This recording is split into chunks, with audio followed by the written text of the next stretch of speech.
오늘 우리에게 주시는 하나님의 말씀은 고린도후서 5장 15절에서 17절 말씀입니다. 고린도후서 5장 15절에서 17절 말씀, 신약성경 290면에 있습니다. 고린도후서 5장 15절에서 17절 말씀 제가 봉독하도록 하겠습니다. 그가 모든 사람을 대신하여 죽으심은 살아있는 자들로 하여금 다시는 그들 자신을 위하여 살지 않고 오직 그들을 대신하여 죽었다가 다시 살아나신 이를 위하여 살게 하려 함이라. 그러므로 우리가 이제부터는 어떤 사람도 육신을 따라 알지 아니하노라. 비록 우리가 그리스도도 육신을 따라 알았으나 이제부터는 그같이 알지 아니하노라. 그런즉 누구든지 그리스도 안에 있으면 새로운 피조물이라. 이전 것은 지나갔으니 보라 새 것이 되었도다. 아멘. 저는 지난 한 주간 동안 여름 휴가를 보냈습니다. 월요일부터 수요일까지는 충남 예산군으로 가족 휴가를 다녀왔는데요. 저희 가족이 출발하기 전에 차에서 성경 한 구절을 암송했습니다. 잠언 17장 1절 말씀입니다. 마른 떡 하나만 있고도 화목하는 것이 제육이 집안에 가득하고도 다투는 것보다 나으니라. 아멘. 저희 가정이 아이 넷 6식구가 있다 보니까 2박 3일 동안 하루 종일 같이 붙어 있으면서 다투지 않고 화목하는 게 참 어렵더라고요.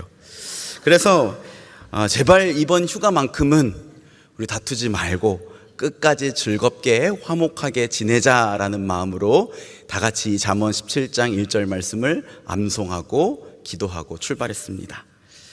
여러분, 저희 가족여행 어땠을까요? 끝까지 다투지 않고 즐겁고 화목했을까요? 안타깝게도 둘째 날 저녁 식사로 등심 스테이크와 목살 스테이크를 먹고 저희 집의 화목함이 깨졌습니다. 스테이크에 문제가 있었던 것은 아니고요. 저희 아이들끼리 자꾸 다투고 또 엄마한테 버릇없이 말하는 모습에 제가 그만 화를 주체하지 못하고 숙소로 돌아오던 차에서 크게 호통을 치며 화를 냈습니다. 그러면서 야, 이거야말로 집안에 제육이 가득하고도 다투는 꼴이다 정말, 이렇게 화를 냈어요. 제가 화를 내자 거의 30분 이상 차 안에는 정적이 흘렀습니다. 다행히도 저희 가족은 극적으로 화해를 했고 즐겁게 안전하게 화목하게 가족여행을 마치고 돌아왔습니다. 여러분, 오늘이 8월 첫째 주일이죠. 이제 본격적인 휴가철입니다. 가족과 함께하는 시간이 길어지는 이때에 우리 모든 성도님들의 가정에 하나님 주시는 기쁨과 평안이 가득하기를 주님의 이름으로 축복합니다. 인터넷에 보니까 휴가철 자녀와 또는 부모님과 함께 여행을 떠날 때 절대로 해서는 안 되는 행동 목록이 있더라고요. 제가 이렇게 보니까 가정의 화목을 지키는데 정말 중요한 팁이 될 것 같은데요. 한번 들어보시고 내가 여기에 해당하지는 않는지 점검해 보시면 좋겠습니다. 우선 부모님들은 아직도 멀었냐? 라는 말은 금지. 자녀들이 여기저기 교통편을 알아보고 운전해서 길을 떠나고 있는데 계속 아직도 멀었냐라고 말씀하시면 자녀들 마음이 힘들다고 합니다. 식당에서는 음식이 달다, 짜다, 이 집은 물이 제일 맛있다 말씀하시는 거 금지. 어렵게 알아보고 모셔간 식당이니까 맛있게 드셔주셔야 자녀들 마음도 기쁘고 또 즐겁게 계산도 할 수 있는 거겠죠. 겨우 이거 보러 왔냐? 라고 말씀하시는 거 금지. 돈이 아깝다 말씀하시는 것 금지. 저는 개인적으로 여기에 굉장히 많이 공감이 됐는데요. 이 돈이면 집에서 해먹겠다 말씀하시는 거 절대 금지라고 합니다. 반면에 우리 자녀분들은 부모님이 똑같은 거 계속 물어본다고 짜증내는 거 금지. 아무리 유명한 맛집이라도 30분 이상 줄 서는 거 금지. 부모님들은 더 힘드실 수 있죠. 못 알아듣는 줄임말 사용하는 거 금지. 엄마는 몰라도 돼 말하는 거 금지. 그리고 이게 제일 중요한데요. 다시는 같이 여행 안 온다라고 말하는 거 절대 금지라고 합니다. 여러분 어떠신가요? 웃으시는 걸 보니 아마도 저를 비롯해서 여기 계신 모든 분들도 이 중에 한두 가지쯤은 해당하는 게 아닐까라는 생각을 합니다.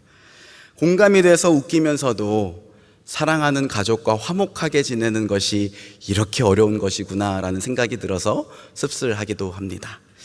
여러분은 사랑하는 가족이잖아요. 사랑하는 부모님, 배우자, 자녀들이잖아요. 그런데 이 사랑하는 가족과 함께 화목하게 행복하게 지내는 게 왜 이렇게 어려운 것일까요?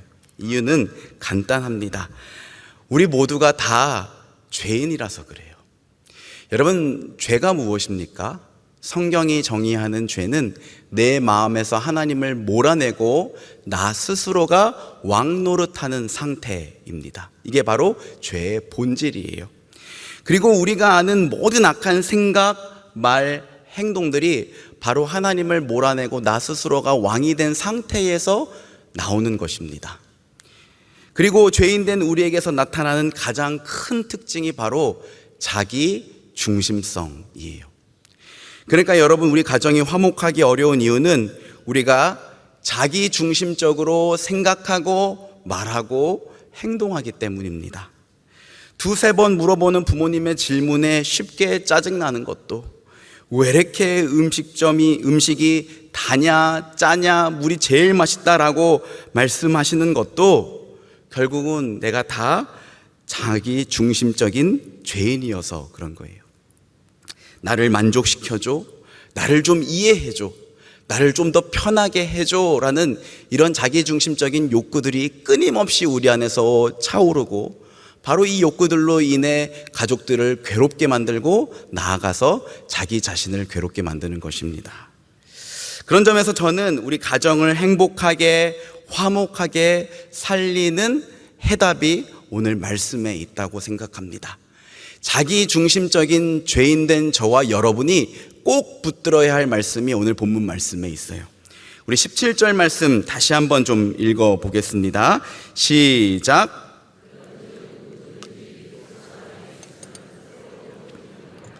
이전 것은 지나갔으니 보라 새 것이 되었도다. 아멘. 누구든지 그리스도 안에 있으면 새로운 피조물이라. 여러분, 가정을 살리는 유일한 방법이 오늘 이 말씀에 있어요. 뭐냐면 우리 각 사람이 다 그리스도 안에 있는 거예요. 우리가 그리스도 안에 있으면 새로운 피조물이 된다라고 말합니다. 그러니까 예수 믿는 우리를 성령이 거듭나도록 변화시켜 주셔서 완전한 새로운 존재가 되게 하신다는 뜻이죠. 근데 여러분, 한편으로 이 말씀은 그리스도 안에 있는 자에게는 새로 창조된 세상이 임하게 된다라는 뜻으로 해석될 수도 있습니다. 현대 개혁주의 신학자들 또는 보수적인 복음주의 신학자들을 중심으로 힘을 얻고 있는 해석인데요. 헬러어 원어 성경에 보면 누구든지 그리스도 안에 있으면, 그리고 주어 동사가 생략된 채로 새로운 피조물이다, 새로운 창조물이다 라고 되어 있어요. 그래서 이 새로운 피조물이라는 것이 그리스도 안에 있는 사람을 말하는 것인지, 물론 그렇게 될 수도 있지만, 또 한편으로는 그리스도 안에 있는 사람이 살아가는 곳에 새로운 창조 세계가 임하게 된다라는 뜻으로 해석될 수 있다는 거예요. 이런 해석의 영향을 받아서 NIV 영어 성경은 2011년 개정판부터 27절 말씀은 다음과 같이 번역합니다. Therefore, if anyone is in Christ, the new creation has come. The old has gone, the new is here. 오늘 설교에서 제일 어려운 부분이 지나갔어요, 여러분. 그러므로 누구든지 그리스도 안에 있으면 새로운 창조 세계가 도래했습니다. 옛것은 지나갔고 새 것이 여기 있습니다. 그러니까 여러분, 저와 여러분 우리 각 사람이 그리스도 안에 있으면 우리 가정에 하나님이 임재하시고 하나님이 다스리시고 사랑, 기쁨, 거룩과 같은 하나님의 성품이 가득한 하나님 나라가 임하게 된다는 뜻이에요. 저와 여러분이 장차 들어가게 될 그 천국을 우리 삶의 현장에서, 우리 가정에서 경험하게 된다는 뜻입니다. 어떻게 할 때요? 누구든지 그리스도 안에 있으면. 결국 여러분, 가정을 행복하게 화목하게 살리고 세우는 유일한 방법은 저와 여러분이 그리스도 안에 있는 것인 줄 믿습니다. 여러분, 돈이 없어서 가정이 불행한 게 아닙니다. 물론 돈은 필요합니다. 그러나 돈이 없는 것 자체가 직접적인 불행의 원인은 아닌 거예요. 저와 여러분이 그리스도 안에 있지 않기 때문에 돈이 없는 게 불행하다고 생각하는 것입니다. 만일 돈이 없는 게 우리 가정의 불행의 원인이라고 생각한다면 그 사람에게는 지금 돈이 하나님이 되고 있는 것은 아닌지 점검해 봐야 됩니다. 남편이 안 변해서 가정이 불행한 것도 아니고요. 내 자녀가 명문대 대기업에 들어가지 않아서 아직까지 결혼을 하지 않고 있어서 불행한 것도 아닙니다. 물론 저는 우리 남서은혜교회 모든 성도님들의 가정에 있는 이러한 결핍과 부족함과 어려움들이 하나님 은혜로 채워지고 치유되고 회복되기를 응원하고 기도합니다. 우리 옆에 분들에게 이렇게 말씀해 주세요. 이럴 때 아멘 하면 복 받는데요. 한번 인사해 주세요. 그러나 여러분, 한 가지 명심하셔야 할 것은 우리가 만일 그리스도 안에 있기만 한다면 그 모든 외부적인 요인들, 우리 삶의 결핍과 어려움들이 결코 가정을 불행하게 만들 수 없다는 사실이에요. 우리가 만일 그리스도 안에 있기만 한다면 우리 가정은 그 모든 외부적인 요인에도 불구하고 더 행복하고 더 화목하게 거듭나게 될 줄 믿습니다. 여러분, 누구든지 그리스도 안에 있으면이라고 했잖아요. 여기에는 예외가 있을 수 없습니다. 어떤 사람도 어떤 가정도 그리스도 안에 있는 것이 가정을 행복하게 화목하게 살리고 세우는 유일한 방법입니다.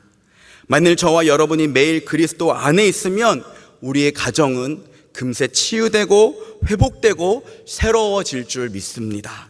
이 사실을 굳게 믿으시기 바랍니다. 근데 여러분, 그리스도 안에 있다는 거, 이게 과연 무엇일까요? 사실 이것은 다른 어떤 대단한 것이 아닙니다. 그리스도 안에 있다는 건 내가 그 안에, 그가 내 안에, 내가 그리스도와 함께 연합해 있다는 사실을 의미합니다. 여러분, 우리가 예수님을 내 영혼의 구주요, 내 삶의 주인으로 믿고 받아들이게 되면 그 순간 성령께서는 저와 여러분을 예수님과 하나로 단단히 묶으십니다. 세상 그 어떤 것도, 심지어 죽음도 끊을 수 없는 아주 강력한 것으로 우리를 예수님과 함께 연합시키세요. 그 연합으로 인해 내가 예수님 믿는다는 것은 예수님과 함께 십자가에 죽고 예수님의 부활로 인해 우리 안에 살아계신 예수 그리스도의 생명으로 살아가게 된다는 것을 의미하는 거예요. 이 신비롭고 놀라운 사실을 바울 사도는 갈라디아서 2장 20절에서 이렇게 선언했습니다. 우리 잘 아는 말씀인데 우리 같이 한번 읽겠습니다. 시작. 내가 그리스도와 함께 십자가에 못 박혔나니 그런즉 이제는 내가 사는 것이 아니요 오직 내 안에 그리스도께서 사시는 것이라. 이제 내가 육체 가운데 사는 것은 나를 사랑하사 나를 위하여 자기 자신을 버리신 하나님의 아들을 믿는 믿음 안에서 사는 것이라. 아멘. 결국 그리스도와 연합하여 내가 죽고 내 안에 살아계신 예수의 생명으로 살아가는 것, 여러분, 이게 바로 예수 믿는다는 것의 의미고 그리스도 안에 있다는 것의 뜻입니다. 그렇다면 여러분, 예수를 믿어 이미 그리스도 안에 있는 저와 여러분이 어떻게 하면 더욱더 충만하게 그리스도 안에 거하게 될까요? 오늘 말씀을 통해서 두 가지로 한번 좀 정리해 보겠습니다. 첫째는 날마다 옛자아를 죽여야 합니다. 나의 옛자아가 이미 예수님과 함께 십자가에 죽었다는 사실을 믿고 선포해야 되는 거예요. 더 이상 나의 옛자아가 나에게 속삭이는 소리에 귀 기울이지 않는 것입니다. 여러분, 여기서 말하는 옛자아란 하나님을 대신하여 나 스스로가 왕노릇하고 싶어하는 자아, 죄를 즐거워하고 그 죄가 시키는 대로 할 수밖에 없는 죄에게 종노릇하기를 원하는 자아를 말해요. 근데 여러분, 저와 여러분이 예수님을 믿을 때 이 옛자아가 이미 예수님과 함께 십자가에 죽었습니다. 그래서 저와 여러분이 예수님을 믿는 그 순간으로부터 하나님 예배하기를 원하고 하나님이 높임 받으시기를 원하고 죄를 미워하고 하나님 뜻을 따라 거룩하게 살기를 원하게 되는 거예요. 그런데 문제는 무엇입니까? 그 옛사람의 잔존 세력이 여전히 저와 여러분 안에 남아 있다는 거예요. 그래서 우리는 하나님만 높임 받으시기를 원한다고 말하면서도 끊임없이 다른 사람들의 인정과 칭찬을 갈구합니다. 죄 짓고 싶어 하지 않으면서도 자꾸만 죄의 달콤한 유혹을 이기지 못하고 그 제가 원하는 길로 따라가게 되는 거예요. 그래서 저와 여러분에게 필요한 게 바로 이 옛사람의 남은 자아, 옛사람의 잔존 세력을 날마다 십자가에 못 박아 죽이는 거예요. 그런 의미에서 바울사도 나는 날마다 죽노라 라고 말했고, 청교도 신학자 토마스 왓슨은 나의 자아를 죽이는 것이 매일의 거룩한 순교다라고 말했습니다. 여러분, 어떤 사람이 예수님을 믿는다고 하면서 여전히 자기 성격대로, 자기 성질대로, 자기 습관대로 살고 자기 자아를 죽이는 일에는 아무런 관심이 없다면 그 사람 안에 참된 믿음이 있는지 한번 의심해 봐야 합니다. 여러분, 나의 자아가 죽지 않는 이상 내가 그리스도 안에, 그리스도가 내 안에 거하는 것은 불가능한 일이에요. 예수님은 자기를 죽이는 일에 관심 없는 사람 안에서 역사하시지 않습니다. 여러분, 한번 생각해 보세요. 가정을 행복하게, 화목하게 만드는 일들은 다 먼저 내가 죽어야 가능한 일이에요. 예를 들어 남편과 아내가 다퉜습니다. 그러면 어떻게 해야 합니까? 어떻게 해야죠? 방문 닫고 말 안 하고 살아야 됩니까? 화해해야죠. 그런데 화해하려면 어떻게 해야 돼요? 내가 먼저 미안하다고 말해야 돼요. 근데 여러분 잘 아시겠지만 부부 사이에 내가 먼저 미안하다고 말하는 게 쉽습니까? 어렵습니까? 나도 이미 화가 날 대로 화가 나 있고 여전히 내가 옳다고 생각하고 있는 그 순간에 내가 먼저 가서 아내에게 미안하다고 말하는 것이 죽기보다 싫을 때가 있더라고요. 그래서 여러분, 내가 죽어야 내가 미안하다고 할 수 있는 거죠. 어린 시절 강압적인 태도와 폭언으로 나에게 상처를 준 부모님을 용서하는 것, 자기밖에 모르는 자녀를 끝까지 보듬고 용납해 주는 것, 예수 믿는다고 핍박하는 남편을 사랑하는 것, 그리고 그렇게 나를 못 살게 굴었던 시어머니를 노년에 모시고 사는 것, 이거 다 우리의 본성을 불편하게 만드는 일입니다. 그래서 이것들을 하려면 내가 죽어져야 되는 거예요. 박영희 시인이 쓴 접기로 한다라는 시가 있습니다. 몇 소절 낭독해 드릴게요. 한번 들어보세요. 요즘 아내가 하는 걸 보면 섭섭하고 괘씸하기도 하지만 접기로 한다. 지폐도 반으로 접어야 호주머니에 넣기 편하고 다 쓴 편지도 접어야 봉투 속에 들어가 전해지듯 두 눈 딱 감기로 한다. 반만 접기로 한다. 아니, 반의 반만 접어보기로 한다. 나는 새도 날개를 접어야 둥지에 들지 않던가. 여러분, 시인은 배우자에게 지금 굉장히 하고 싶은 말, 불만이 가득해요. 하지만 일단 접기로 한대요. 쉽게 말하면 참아주고 져주기로 한다는 것이죠. 그렇게 해서 가정을 화목하게 지킬 수 있을지 모르겠습니다. 공감이 되고 참 지혜로운 말입니다. 그런데 여러분, 그것도 한두 번이죠. 계속 참고 계속 져주기만 하면요, 화병 납니다. 여러분, 저는 지금 여러분에게 그저 참으라고 져주라고 말씀드리는 게 아니에요.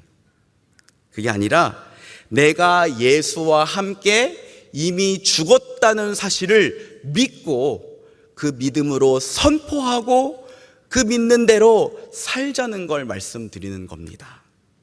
내가 예수님과 함께 죽었다는 사실을 일단 인정하고 나면 그 이후로 모든 게 편안해집니다. 왜냐하면 그때부터는 내 안에 계신 예수님이 역사하시거든요. 여러분, 내가 죽으면 먼저 미안하다고 말할 수 있는 용기가 생깁니다. 내가 죽으면 따뜻하게 끌어안아 용서할 수 있는 넉넉함이 생겨요. 내가 죽으면 끝까지 오래 참아줄 수 있는 인내가 생겨요. 이 사실을 꼭 믿으시고 실천하시는 우리 모두가 됐으면 좋겠어요. 내가 죽는 거 너무 싫은데, 그렇게 생각하실 수도 있잖아요. 그런데 내가 죽을 때 놀라운 은혜가 시작됩니다. 저 개인적인 가정사를 잠시 말씀드리면, 저희 어머니는 몸도 안 좋으시고 그리고 할아버지에게 받은 상처와 아픔이 있으셔서 늘 저희 아버지를, 그러니까 아들의 기준으로 볼 때 좀 힘들게 하셨어요. 그래서 제가 어린 시절에는 우리 엄마도 좀 다른 엄마들처럼 평범했으면 좋겠다 생각했던 적도 있습니다. 우리 엄마가 정말 우리 아버지에게는 고난의 십자가다라는 생각을 했어요. 그런데 어느 날 아버지가 저를 부르시고는 내 엄마가 나한테는 복이다 말씀하시는 거예요. 아빠 식구들은 아빠를 다 불쌍하다고 생각하지만 아빠는 엄마가 아빠에게 준 복이라고 생각해. 그러면서 인도의 성자라고 불리는 썬다싱, 이 티베트 선교에 헌신했던 썬다싱에 관한 이야기를 하나 들려주셨어요. 썬다싱이 어느 날 친구 한 사람과 함께 히말라야 산맥을 넘어가려고 하던 때에 부상을 당해 쓰러진 사람을 발견했습니다. 썬다싱은 이 사람을 데리고 산을 넘어가자고 말했고, 친구는 이 사람 데리고 가면 우리 다 죽는다고 말했어요. 결국 그 친구는 먼저 가버렸고, 썬다싱은 그 부상당한 사람을 업고 끌면서 힘들게 산을 넘었습니다. 근데 한참 가고 있을 때 저기 멀리서 눈 덮인 시신 하나가 보였대요. 그게 누구냐면 바로 먼저 간 썬다싱의 친구. 반대로 썬다싱은 무사히 산을 넘어 내려올 수 있었는데요, 그가 훗날 말하기를 내가 그렇게 무사히 산을 넘을 수 있었던 것은 그 사람을 짊어지고 오면서 내 안에서 계속해서 열기가 나고 또 그 사람과 대화하면서 외롭지 않을 수 있었기 때문입니다 라고 말했다고 해요. 그러면서 여러분, 내가 예수님을 위해서 내 자신을 죽고 십자가를 지는 것이 이렇게 나에게 오히려 하나님의 은혜요 복이 될 수 있다라고 저희 아버지가 저에게 말씀해 주셨어요. 동일한 은혜가 우리 모두의 삶에도 있는 줄 믿습니다. 그러니까 여러분, 오늘부터는요, 우리 가족을 변화시켜 주세요라고 기도하시는 대신에 주님, 제가 좀 먼저 죽게 해주세요라고 기도하는 게 필요하다고 생각합니다. 그렇게 할 때 우리가 그리스도 안에 있게 되고, 그로 인하여 우리 가정이 하나님께서 임재하시고 다스리시고 하나님의 성품이 나타나는 하나님 나라가 될 줄 믿습니다.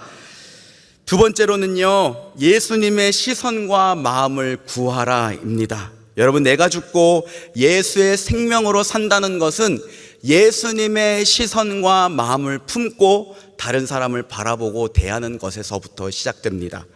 오늘 본문 16절 말씀입니다. 우리 같이 읽겠습니다. 시작. 그러므로 우리가 이제부터는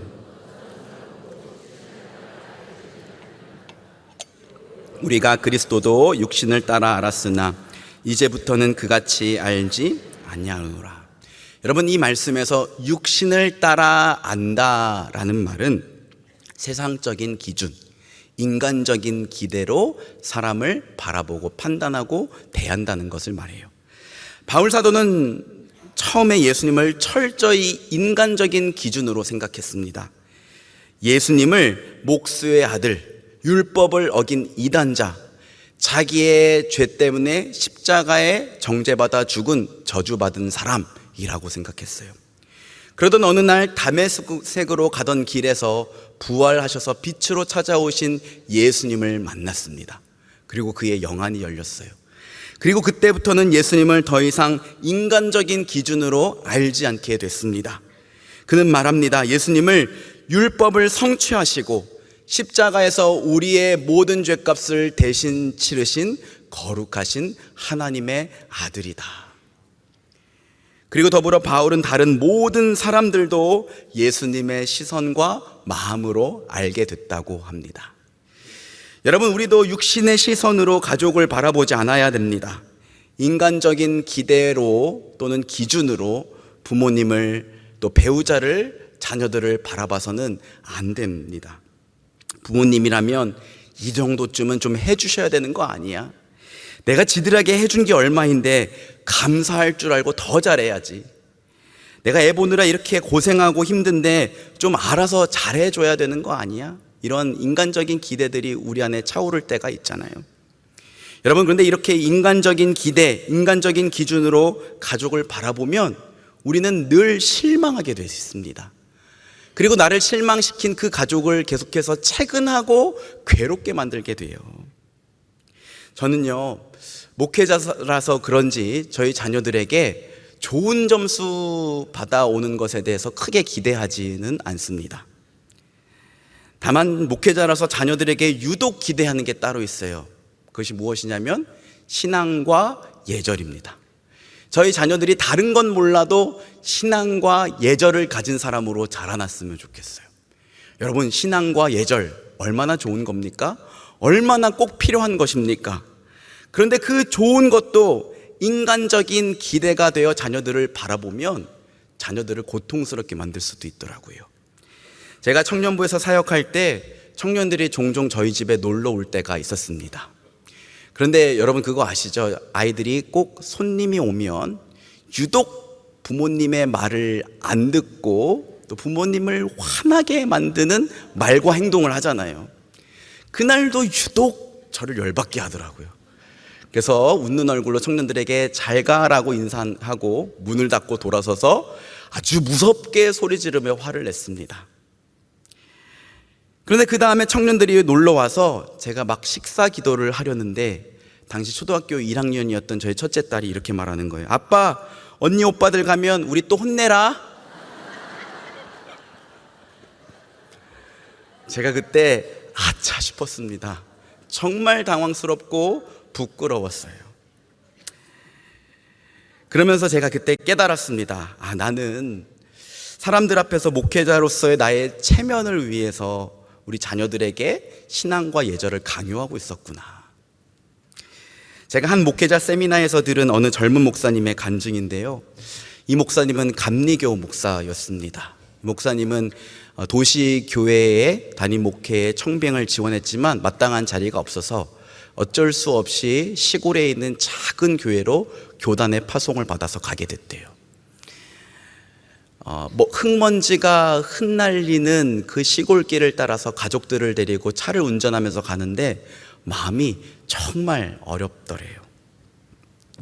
다음날 이제 새벽 기도를 인도하기 위해서 강단에 섰는데 그 강단 위에 그래도 새로운 목사님 오신다고 그 작은 꽃병에다가 아무렇지도 않게 담아놓은 꽃이 그렇게 초라해 보이기 짝이 없더래요. 한숨을 푹 쉬고 눈을 질끈 감고 그 전에 앞을 바라봤는데 성도는 딱 2명, 할머니 2분뿐이었대요. 이 목사님이 눈을 감고 사도신경을 외우기 시작했습니다. 그리고 눈을 떴는데 놀라운 일이 벌어졌어요. 눈을 뜬 그 순간 하나님이 이 목사님의 마음에 한 가지 음성을 들려주셨어요. 아무개 목사야, 잘 봐라. 여기 내가 정말로 사랑하는 딸들이 있다. 내가 정말로 사랑하는 딸들이니까 너 이 사람들한테 잘해야 돼. 아무개 목사야, 정말 잘 부탁한다. 하나님이 이런 음성을 들려주셨대요. 목사님 안에 예수님의 시선과 마음이 부어진 거예요. 그리고 그때로부터 그곳에서 목회하는 매일매일이 신나고 즐겁고 행복했다고 합니다. 여러분, 가정에서도 마찬가지예요. 우리가 예수 믿는다고 하면서 여전히 세상적인 기준, 인간적인 기대를 가지고 부모님을, 배우자를, 자녀를 바라보면 우리 가정은 결코 행복하고 화목해질 수 없어요. 여러분, 예수 믿는 사람은 오직 예수님을 통해서 다른 사람을 바라봐야 됩니다. 다시 말씀드립니다. 예수 믿는 사람은 누구를 통해서요? 예수님을 통해서. 예수님의 마음과 시선으로 가족을 바라봐야 돼요. 예수님의 마음과 시선으로 가족을 바라보기 시작하면 가족이 그렇게 사랑스러워집니다. 그리고 내가 먼저 행복해져요. 그리고 우리 가정이 행복해집니다. 그렇기 때문에 여러분, 매일같이 우리가 힘써야 되는 게 무엇이냐면 예수님의 시선과 마음을 구해야 한다는 거예요. 주 안에서 사랑하는 여러분, 오늘 설교의 내용을 짧게 두 가지로 요약하면 날마다 죽자, 예수로 살자라고 할 수 있습니다. 그리스도 안에 있다는 것은 그리스도와의 연합, 곧 내가 죽고 내 안에 계신 예수의 생명으로 산다는 것을 의미한다고 했어요. 날마다 나의 옛자를 죽어야 내 안에 계신 예수님이 역사하시기 시작합니다. 내가 죽어야 미운 자식들을 용서할 수 있는 용기가 생기고, 먼저 미안하다고 말할 수 있는 은혜가 주어지고, 끝까지 품고 오래 참아 사랑할 수 있는 은혜가 생기는 거예요. 또 예수의 생명으로 사는 것은 예수님의 시선과 마음으로 다른 사람을 바라보고 대하는 것에서 시작됩니다. 더 이상 세상적인 기준, 인간적인 기대를 가지고 가족들을 바라보지 않는 것, 바로 여기서 예수로 사는 것의 첫걸음이 시작되고 우리 가정이 행복하고 화목하게 살아나는 은혜가 시작되는 줄 믿습니다. 그런데 여러분, 내가 날마다 죽고 예수로 살게 만드는 이 힘, 이 원동력은 과연 어디에서 올까요? 오늘 말씀에 보면요, 흥미롭게도 본문 16절과 17절 말씀이 각각 그러므로와 그런즉으로 시작하고 있습니다. 이것은 그 앞에 있는 15절의 내용이 이 16절과 17절의 내용의 중요한 전제가 된다는 뜻이죠. 우리 15절 말씀 같이 한번 읽어보겠습니다. 시작. 그가 모든 사람을 대신하여 죽으심은 살아있는 자들로 하여금 다시는 그들 자신을 위하여 살지 않고 오직 그들을 대신하여 죽었다가 다시 살아나신 이를 위하여 살게 하려 함이라. 아멘. 그러니까 여러분, 우리 예수님이 저와 여러분을 대신하여 십자가에 죽으셨기 때문에 오늘 16절이 말하는 대로 저와 여러분이 더 이상 육신을 따라 사람을 알지 않고 예수님의 시선과 마음으로 사람을 대할 수 있는 길이 열리게 된 거예요.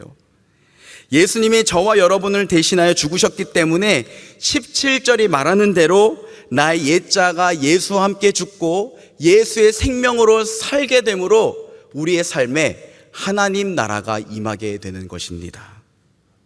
결국 예수 그리스도의 십자가, 그 십자가로부터 흘러 넘치는 주님의 사랑과 은혜가 나로 하여금 내가 죽고 내 안에 계신 예수 그리스도로 살게 만드는 힘이고 원동력이 되는 것입니다.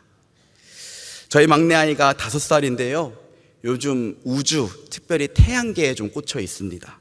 수금지와 목토 천해명, 그건데요, 덕분에 저도 우주에 관한 영상이나 책들을 보면서 새롭게 알게 되는 사실이 좀 생겼어요. 근데 여러분, 우주가 얼마나 넓습니까? 제가 이렇게 찾아보니까 태양이 우리 지구의 130만 배 된다고 해요. 130만 배. 어마어마한 크기죠. 그런데 이 태양계가 포함된 이 우리 은하에만 태양과 크기가 같거나 그보다 더 큰 별들이 적어도 100억 개에서 많게는 600억 개까지 된다고 합니다. 놀랍죠, 여러분? 물론 이것은 과학자들이 대략적으로 추정한 값이겠지만 한 가지 분명한 사실은 우주가 그만큼 넓고 저와 여러분이 사는 지구가 그만큼 작다라는 사실이에요. 그리고 저와 여러분은 한없이 작은 존재죠. 그런데 그 우주를 만드시고 그 우주를 다스리시고 그 우주보다 크신 하나님이 저와 여러분을 사랑하셔서 독생자 예수 그리스도를 우리에게 보내주셨어요. 그 하나님의 아들이 저와 여러분 같은 육신의 몸을 입고 저와 여러분을 대신하여 십자가에서 우리가 마땅히 받았어야 할 죄값과 저주를 대신 치르셨습니다. 이게 얼마나 큰 은혜요 놀라운 사랑인지 모르겠습니다. 그래서 여러분, 그 큰 은혜와 사랑을 생각하면 생각할수록 나를 죽이는 건 사실 아무것도 아니에요. 거룩하신 하나님의 아들 예수님이 나를 위하여 죽으셨는데 내가 죽는 건 아무것도 아니구나 깨닫게 됩니다. 내가 중요하게 생각하는 세상적인 가치와 인간적인 기대를 내려놓는 것도 그 십자가 사랑과 은혜에 비하면 아무것도 아니에요. 그러니 저와 여러분 그리고 우리의 가정에 정말로 필요한 건 바로 이 십자가 은혜와 사랑인 줄 믿습니다. 이 십자가의 은혜가 저와 여러분의 가정을 새롭게 만드는 능력이 되는 줄 믿어요. 그러니 바라기는 새로운 한 주간 이 예수 그리스도의 십자가, 그 크신 은혜와 사랑을 깊이 묵상하시기 바랍니다. 이미 알고 있다고 생각하지 마시고 그 십자가에 달리신 예수 그리스도를 믿음의 눈으로 바라보며 나와 같은 죄인을 위하여 한없이 낮아지시고 십자가에 죽으신 예수님의 사랑과 은혜를 깊이 깨달아 하는 저와 여러분이 되었으면 좋겠습니다. 그 은혜와 사랑에 압도될 때 그 은혜를 힘입어 날마다 나를 죽이고 예수님의 시선과 마음으로 살아나서 우리의 가정이 살아나고 화목하게 되는 놀라운 은혜와 축복이 임하게 될 줄 믿습니다. 바라기는 저와 여러분, 우리의 가정, 그리고 새로운 한 주가 이 주님의 은혜로 충만한 한 주가 되기를 주님의 이름으로 축원합니다.